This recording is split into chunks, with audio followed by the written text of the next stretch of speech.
उत्तराखंड की राजनीति में हमेशा से ही अप्रत्याशित घटनाक्रम होते रहे हैं। उत्तरकाशी जिले की यमुनोत्री विधानसभा सीट इसका नया उदाहरण है। दीपक बिजलवाण के भारतीय जनता पार्टी में शामिल होने से इस सीट के राजनीतिक समीकरणों में भारी फेरबदल हुआ है, जिसने न केवल भाजपा के भीतर हलचल मचा दी है, बल्कि कांग्रेस और अन्य संभावित उम्मीदवारों के लिए भी नई चुनौतियां खड़ी कर दी हैं। यह घटनाक्रम केवल एक दल बदल से कहीं अधिक है। ये 2027 के विधानसभा चुनावों के लिए एक बड़ी राजनीतिक बिसात की शुरुआत मानी जा रही है। दीपक बिजलवाण के भाजपा में शामिल होने को एक सोची समझी रणनीति के तहत देखा जा रहा है। उत्तरकाशी जिला पंचायत की कुर्सी को हासिल करने और यमुनोत्री सीट पर पकड़ मजबूत करने और 2027 में तीनों विधायक भाजपा के होने के लक्ष्य को साधने के लिए यह कदम उठाया गया है। वहीं पार्टी ने तुरंत जिला पंचायत अध्यक्ष पद के लिए रमेश चौहान का नाम घोषित कर इस नए समीकरण को मजबूती दी है। हालांकि इस डील की कीमत भाजपा को अपने ही घर में विरोध के रूप में चुकानी पड़ रही है। पूर्व विधायक केदार सिंह रावत और 2022 में भाजपा से टिकट के प्रबल दावेदार रहे मनवीर चौहान के लिए यह एक बड़ा झटका माना जा रहा है।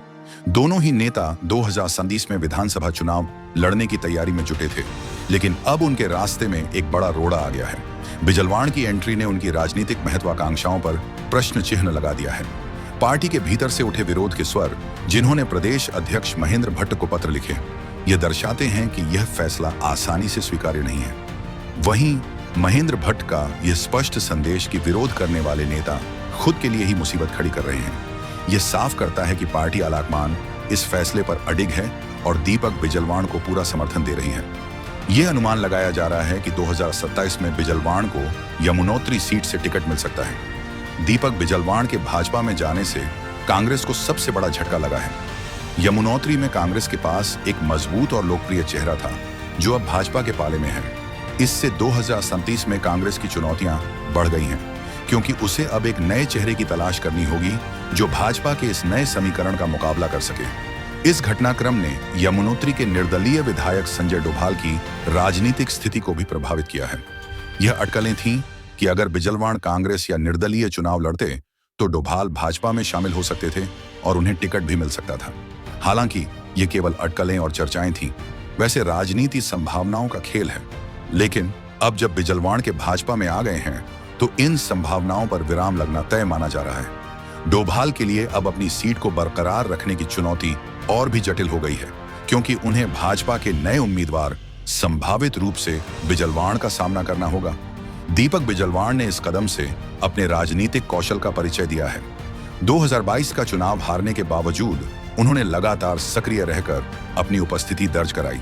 लोगों के बीच रहना और उनकी समस्याओं का समाधान करना उनकी रणनीति का हिस्सा रहा है। भाजपा में शामिल होकर उन्होंने एक तीर से कई निशाने साधे हैं। अपने लिए सुरक्षित भविष्य, उन्होंने एक ऐसी पार्टी में प्रवेश किया है जिसके पास सत्ता में आने की प्रबल संभावना है और जहां उन्हें 2027 में टिकट का आश्वासन मिलने की उम्मीद है। विरोधी खेमों को कमजोर करना, उन्होंने कांग्रेस को एक मजबूत चेहरे से वंचित कर दिया है और संजय डोभाल के भाजपा में शामिल होने की संभावनाओं को खत्म कर दिया है। आंतरिक विरोध को साधने की चुनौती, अब उनके सामने सबसे बड़ी चुनौती भाजपा के भीतर उठे विरोध को शांत करना और अपनी स्वीकार्यता बढ़ाना है। प्रदेश अध्यक्ष का स्पष्ट संदेश उनके पक्ष में है, लेकिन वास्तविक लड़ाई उन्हें ही लड़नी होगी। यमुनोत्री विधानसभा सीट पर दीपक बिजलवाण की एंट्री ने एक नया राजनीतिक अध्याय शुरू किया है। यह केवल एक दल बदल नहीं, बल्कि 2027 के चुनावों के लिए एक बड़ी बिसात है। भाजपा ने यमुनोत्री में अपनी स्थिति मजबूत करने के लिए एक जोखिम भरा लेकिन संभावित रूप से फायदेमंद कदम उठाया है। वहीं कांग्रेस और संजय डोभाल जैसे नेताओं के लिए यह एक नई चुनौती है। यह देखना दिलचस्प होगा कि अगले 1.5 साल में दीपक बिजलवाण भाजपा के भीतर के विरोध को कैसे साधते हैं और क्या उनका यह मास्टर स्ट्रोक 2037 में उनके और भाजपा के पक्ष में जाता है। फिलहाल यमुनोत्री की राजनीति में बिजलवाण फैक्टर सबसे महत्वपूर्ण हो गया है और इसका परिणाम जानने के लिए हमें 2027 तक का इंतजार करना होगा। दीपक बिजलवाण के भाजपा में शामिल होने के बाद सोशल मीडिया पर एक बार फिर कांग्रेस के पूर्व मंत्री राजेंद्र भंडारी की वर्तमान स्थिति को लेकर चर्चाएं तेज हो गई हैं। कई लोगों का कहना है कि भाजपा दीपक बिजलवाण को भी उसी तरह राजनीतिक रूप से कमजोर कर देगी जैसे राजेंद्र भंडारी के साथ किया, जहां न उनकी पत्नी को जिला पंचायत सदस्य का चुनाव जीतने दिया गया और न ही खुद भंडारी को राजनीति में मजबूती मिल पाई।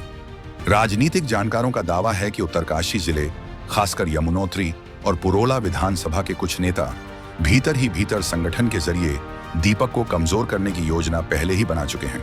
यह प्लान धीरे धीरे जमीन पर उतारा जाएगा ताकि 2027 के विधानसभा चुनाव में उन्हें रोकने के लिए हर संभव दांव खेला जा सके। भले ही वे खुलकर विरोध न करें, लेकिन पर्दे के पीछे से उन्हें गिराने की पूरी कोशिश जरूर करेंगे। भाजपा की नीतियों को लेकर भी लोग सवाल उठा रहे हैं।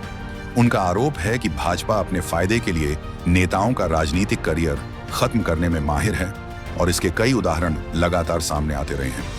हालांकि एक दूसरी तस्वीर भी है। कांग्रेस से भाजपा में आए कई नेता आज सरकार में कैबिनेट मंत्री पद तक पहुंच चुके हैं और सत्ता में मजबूत स्थिति में हैं। यही वजह है कि राजनीतिक हलकों में इस बहस का कोई आसान निष्कर्ष नहीं निकल पा रहा है। लेकिन अब एक और पहलू भी चर्चा में है, वह है दीपक बिजलवाण का अब तक का ट्रैक रिकॉर्ड।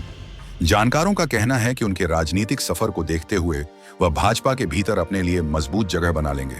इतना ही नहीं, विरोधियों को भी अपने पक्ष में करने में वह माहिर हैं।